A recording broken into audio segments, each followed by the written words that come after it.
Hello, seekers of spectacularity, everyday adventurers. Welcome back to another episode of Outlandish, in which we are going to be talking about the treasure of Three Lakes Ranch. Now, this is a video I've been wanting to make for a long time. This is an adventure I had a while ago, and in fact, something that I've been studying for years and years and years, but it finally felt like it was time to make this massive, well-researched three-parter about the Aztec treasure that supposedly is hidden in southern Utah. I mean, this is, like I said, rip-roaring tale. This thing is gonna rip and it's gonna roar, and I hope that my shirt green and my hat green is different enough green from behind me that it doesn't disappear into the green screen. If it does, I guess I'm just one of the ghosts guarding the freaking treasure. Some background info, if you've never heard of Three Lakes Ranch, it's a legend from Kanab, Utah. Way down in the south, almost on the border with Arizona. There's this lake, and underneath the lake is a tunnel, and at the end of that tunnel, supposedly, are many rooms full of golden artifacts that have been there for a very, very long time. If this is ringing a bell, then yes, that's the one we're talking about. Montezuma's treasure, the treasure of Three Lakes Ranch. Maybe you've seen it on the History Channel, maybe you've seen it in a YouTube documentary, or maybe you've seen it in a book. This book, to be precise, which is actually probably unlikely because I think these sold like 10 copies on Amazon. But yeah, I wrote a book. I wrote the book about the treasure of Three Lakes Ranch, and I don't even know if it's still in print, but I do know that you can find it on my Patreon, but I'll talk about that later. So, as far as the background info goes, there's a lot to this. We're going to have three separate parts because there's a lot of backstory, and then there's my own involvement with this treasure, which I'm going to get to in part 3, so be sure to like and subscribe and do the notification thing or however that works. This is one of my favorite treasure legends of all time. If you don't know, I love treasure hunting. And that dates back to a day back in 2014. I remember it distinctly. I was walking to my friend's apartment and I was looking on my phone, reading news articles, and one of the news articles was about treasure hunters. And I was like, hold up, real life? Actual real life treasure hunters? Those don't exist. They're movies or books. That's not real, except for this one was. And that was Forrest Fenn's treasure. If you don't know the story of Forrest Fenn's treasure, an elderly man in late 2009 or 2010 went out and hid a chest full of gold and artifacts and jewels because he was diagnosed with cancer and he wanted to leave a legacy behind. He beat the cancer, and it was about 10 years later somebody did finally find that chest. But what's important is what that treasure did to me. I went out to search for Forrest Fenn's treasure multiple times, and it started this sort of treasure hunting fever inside of me, one that I don't think is ever going to end. So yes, I didn't find Forrest Fenn's treasure, but what I found was much more important. The lesson I learned along the way. Anyway, enough about that. We're talking about Three Lakes Ranch. We're talking about, if it's real, potentially the most mind-bogglingly paradigm-shifting thing that exists in the continental United States. Now, a lot of archaeologists think that there's some real big connections between the American Southwest and Mesoamerica. Like, that's something that's not new. Other archaeologists think that they have no connections for some weird reason because they're kind of dogmatic that way. But this is supposedly an Aztec treasure. So I think some background information is potentially important. If we're going to talk about Three Lakes Ranch treasure, we have to talk about the Aztecs, specifically King Montezuma of Tenochtitlan, which now is the city of Mexico. Mexico City is actually on the side that I always have a tough time saying it. Tenochtitlan. I'm going to have various pronunciations of things I might get wrong, but please bear with me.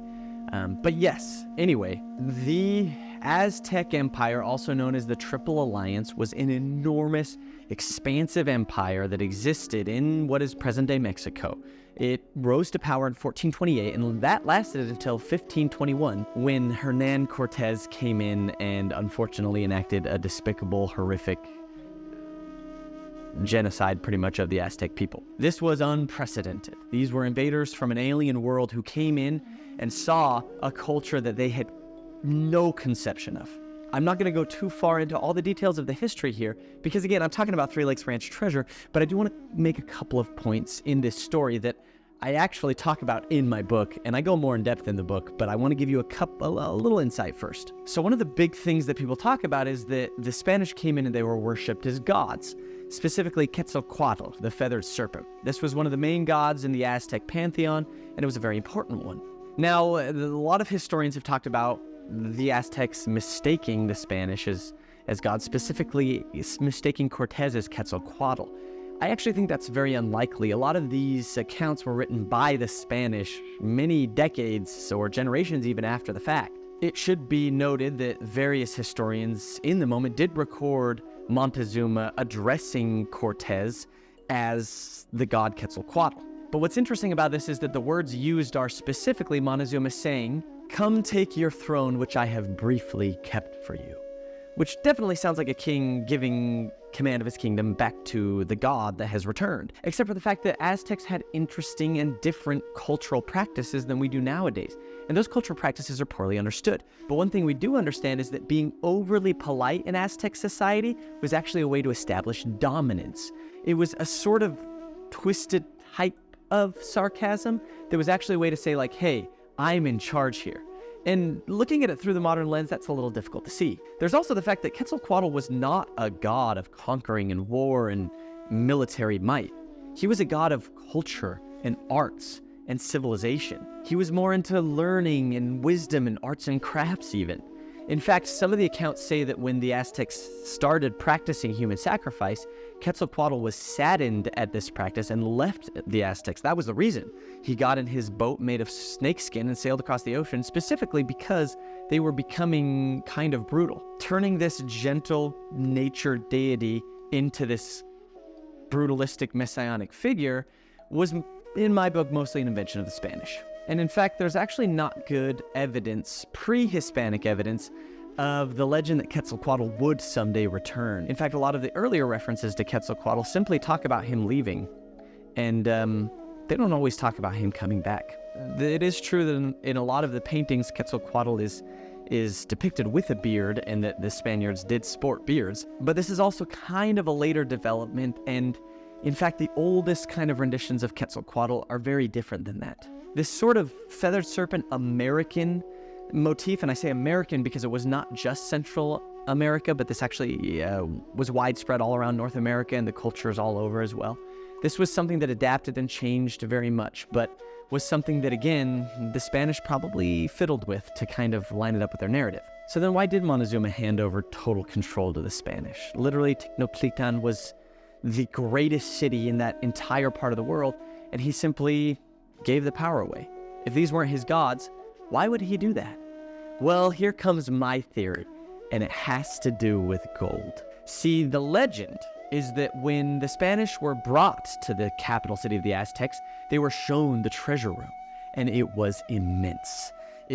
According to one account, it took 3 days to simply see it all. That is how much treasure the Aztecs had amassed by subjugating the local tribes that surrounded them. This was an empire in every sense of the word. It was incredibly mighty and spectacularly powerful. I think, personally, Montezuma, as the leader of this immense, spectacularly mighty tactical civilization, I think he probably had a plan. He probably knew about the alliances between the Maya kingdoms and others in the Spanish. He probably saw and heard reports of these strange weapons that they had and the military might that they could wield with so few men. He was probably crafting a plan, so when the Spanish showed up, claiming that they were the gods, maybe it was a way to lure them into a sense of security. Now again, I'm just totally putting this out there. This is my own theory, but I think Montezuma did have something going on besides simply giving over his kingdom. And in fact, according to our treasure legends, that's exactly what was going on. Unfortunately, his plans never came to fruition, and this is because of a hiccup that came to Hernan Cortez's expedition. Cortez's boss was Diego Velázquez de Cuellar, and Diego didn't give Cortez permission to conquer Mexico. In fact, Cortez was doing this illegally. Besides the fact that obviously it was trespassing on the sacred culture of the Aztecs, it was actually against the law of Spain itself. He did not have clearance to do this. Therefore, Diego sent Pánfilo de Narvaez, another conquistador, out to meet with and take Hernan Cortez into custody. Cortez didn't take kindly to this, obviously, and he rode out to meet Pánfilo, leaving the Aztec capital of Tenochtitlan in the hands of one of his generals. Unfortunately, this general was Pedro de Alvarado, who didn't do that great of a job. Historians call what happened next La Noche Triste, or the sad night, a moment of tragedy among the many that happened to the indigenous inhabitants. A moment of tragedy, which was one of many that happened among the indigenous inhabitants of the Americas. The Aztecs asked the Spanish if they could celebrate a festival. This was Toxcatl, and it was an incredibly sacred ceremony.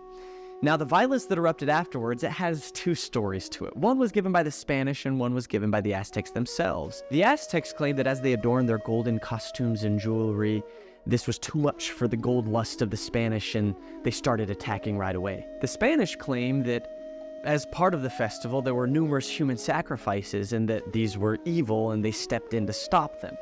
We'll never know for sure if one or the other, or a combination of both, were the reason for the eruption of the violence, but what we do know is that it was some pretty terrible violence. Not only were hundreds of the indigenous Mexica brutally murdered, but Montezuma himself didn't survive this altercation either. There are also two stories to this death. He was either stabbed to death by the Spanish, or, as other accounts say, he stood in front of his people trying to stop the violence and was killed by his own, by sticks and rocks that they threw at him. I like the second interpretation simply because it does suggest that Montezuma maybe had other plans, or even plans within plans, things that he was putting in place to bring about a tactical and ingenious downfall of the Spanish. Unfortunately, we will never know if that's the truth, because the unbearable violence stopped all of that dead in its tracks. But what we do know from the treasure legends, and we'll get to this in the second part of this episode, exactly where this part of the story comes from.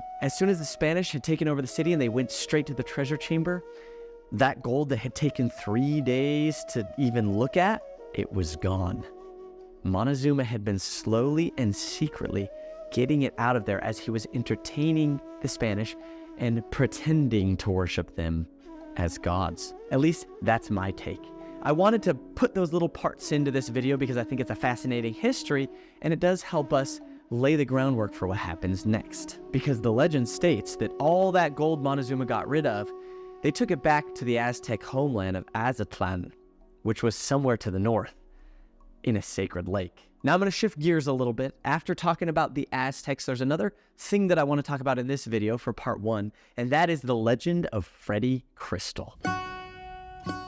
This is one of my favorite parts of the Three Lakes treasure lore, and I just love telling this story. Almost 400 years after Montezuma's death, a bedraggled adventurer bicycled into Kanab, Utah, a small pioneer town way at the south, near the border with Arizona. This man's name was Freddy Crystal. He was an adventurer. He was a miner. He was a man of dubious past and even more dubious future. And when he rode into Kanab, the inhabitants had no idea what was about to befall them. See, Freddy Crystal had been working in a mine up in Idaho, and as he was working in this mine, he suffered a strike to the head from a pickaxe. As he was unconscious on the floor, he had what he says was a vision. He actually called it a panorama, where he saw vast stretches of the Mexico desert, and walking across that landscape were hundreds of Aztec warriors leading thousands of slaves, and those slaves were burdened with unimaginable amounts of gold. Freddy continued to watch this panorama as that group moved through northern Mexico, across the Rio Grande, into Texas, into New Mexico, across into Arizona, and then they approached southern Utah. And just as they were getting there, the vision began to fade. And as that vision faded, he was left with just the image of a symbol scratched into the red rock of the southern Utah desert, a petroglyph in a peculiar spiral. Freddy obviously left his mining job and went straight down to southern Utah to see if he couldn't find that petroglyph. He was certain that if he found that symbol in the rock, he would find the gold. It seemed like for years Freddy had bicycled through the twisting canyons of that particular part of the country, and how is it that he ended up in Kanab? Well, Levi Young, an early Mormon leader, actually a descendant of the prophet of the same last name, was in that area officiating on church business, and he decided to take a little hike through the mountains with his camera. He saw some Native American petroglyphs and decided to snap pictures of them. Those pictures then eventually made it into the local newspaper of Kanab. the same newspaper that Freddy Crystal saw.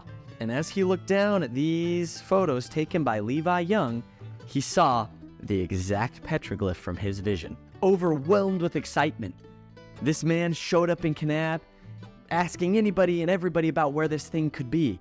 They directed the half-crazed man to the ranch up Johnson Canyon. Oscar Robinson, that was the man he should speak to.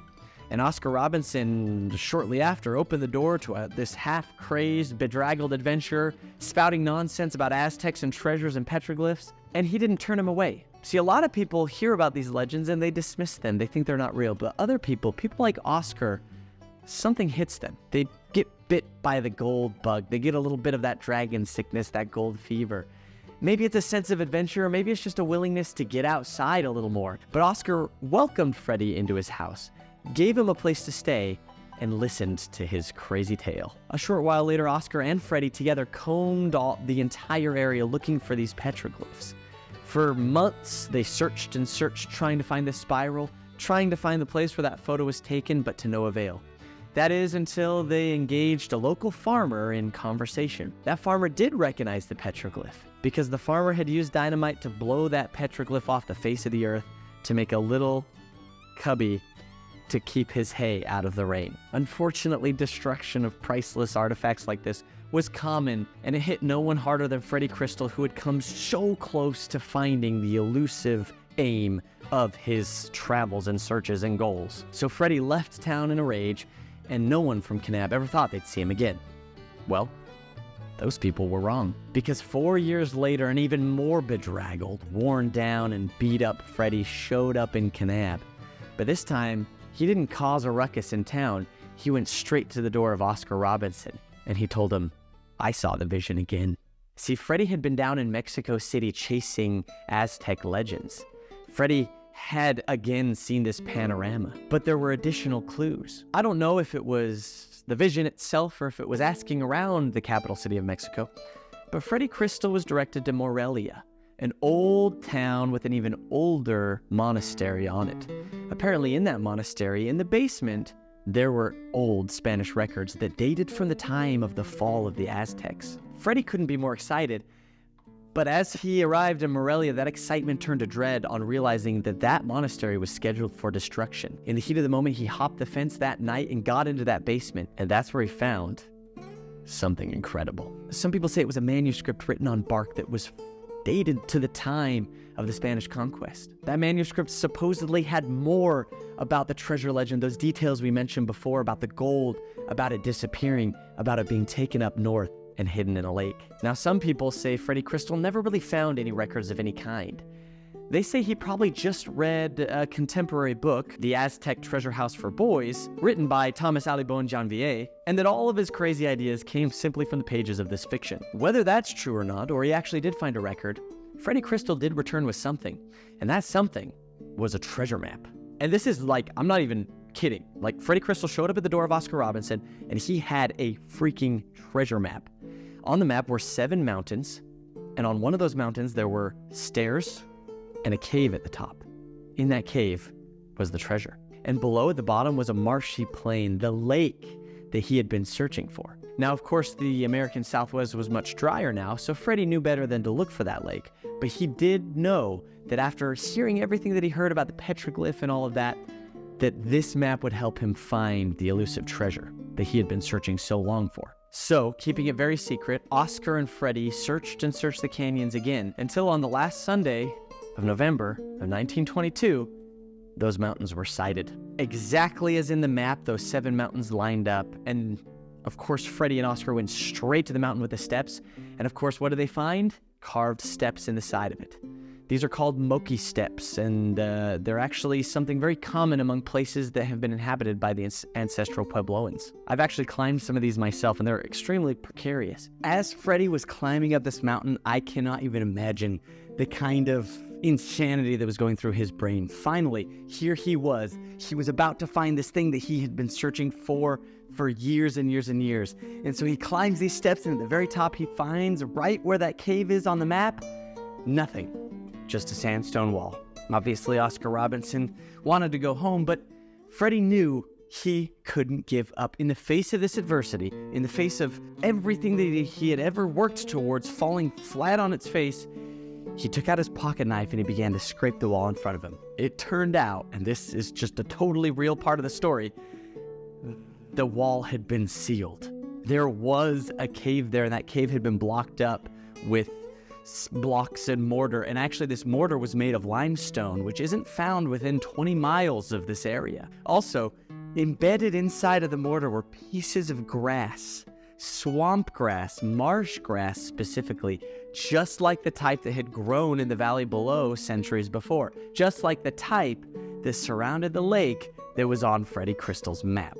Emboldened by this discovery, Freddy and Oscar eventually broke through this wall, and behind it they found a tunnel. This tunnel actually can still be visited nowadays up Johnson Canyon. You can go today to the Freddy Crystal diggings, and they call them diggings because of how expansive they are, but we'll get to that in a second. Freddy and Oscar started excavating this tunnel, and along it they said that there were statues placed guarding the way. Further evidence that there was something important inside. And now this next thing I'm about to tell you sounds like it's something out of a movie, but this tunnel was booby-trapped. According to Freddy Crystal and Oscar Robinson, there was a boulder, a literal boulder, placed so that when they excavated, it rolled onto Freddy Crystal's leg, and he was trapped. If it wouldn't have been for Oscar Robinson helping him out, Freddy would have been dead in that cave forever. Thankfully, Oscar could run for help, and they got Freddy out and continued their digging. But before long, they realized it was an enormous job. Freddy and Oscar strategized about what to do next. They knew that it would take them years and years to excavate all these tunnels on their own, so they decided to enlist the help of Kanab. Yes, the entire town. This is a very, very interesting era of Kanab's history, and in fact, a lot of the documentaries talk about this and interview people whose parents or grandparents were around during this time. Freddy Crystal went from being a bedraggled freak to a virtual celebrity. Once they had seen the map and they had seen the tunnel, everyone in town was convinced, and they were all in on it. For 2 years, the people of Kanab would take shifts to help dig out these tunnels, and tunnels they were because they went sideways and up and down in all sorts of different directions. It was a monumental task, but it was one that they were up for because of the gold that they knew was at the end. This event actually had an effect on the politics of Kanab. At the time, this town was one of the only in the entire country that had a town council completely made up of women, and they imposed a fine on even uttering the word treasure in town. They were sworn to secrecy in Kanab, and they kept that secret so that none of the outsiders would know what they were up to. As those 2 years passed, they discovered more and more tunnels, including artifacts like moccasins, sandals, and even a Spanish helmet. And then finally, at reaching the very, very last chamber, finally after 2 years of work had been done, as they excavated that last cave, they found in the middle of it a throne. And seated upon that throne was a single skeleton. They named this skeleton Smiley because it seemed to taunt them, because nowhere in any of the tunnels was any gold. Freddy tried to say, oh, this was only the place they were holding the treasure. It must be somewhere else. Maybe it's at the bottom of the canyon where we've been piling dirt for 2 years. And obviously the Kanabites did not take kindly to that. Now, some people say Freddy Crystal was ran out of town after this. We'll never really know what happened, whether he left, whether he stuck around or not. And in fact, we have no records of Freddy Crystal after this incident, besides potentially a newspaper article from Ogden, which talks about rooms rented out by a Fred Crystal, who somehow started a fire in the building because there was some sort of explosion. That's all we know. I think that would be a fitting end for the Freddy Crystal in our story if that ended up being him. What he got involved in later, no one knows. What we do know at the end of the day is that Freddy Crystal was indeed a real person, and many people interviewed, like I said, for the documentaries, had known him in real life. This video is obviously getting a little bit long, and I'll continue the story in parts 2 and 3, but I do have to say I love telling the story of the Aztecs, and I particularly like the story of Freddy Crystal. It is a modern-day treasure adventure story, and even though they didn't find gold, it still captured my imagination when I first heard it. Now, as a reminder, I'm going to put this ebook on my Patreon if you guys want to check it out. In this version, all of the pictures are in black and white, but on the PDF, it will actually be in color. So if you want to check that out, the link is obviously in the description of this video and all of that, and you should like and subscribe and hit the notification thing if you want to get the other 2 sections. But I'm very excited for those sections. We're going to talk about a lot of things, including something that is very contentious in the treasure hunting world, the Peralta stone tablets. Later, we'll talk about my own adventures in Three Lakes, including my own interviews with Lon Child and going to Three Lakes after the ranch was sold to retrieve the record of Lon's father, Bran. If you liked this episode and want to follow along, you're invited to do so, and I just thank you for listening to my tales and the yarns that I'm spitting. Thanks for being adventurous. I'm Levi, and this is Outlandish.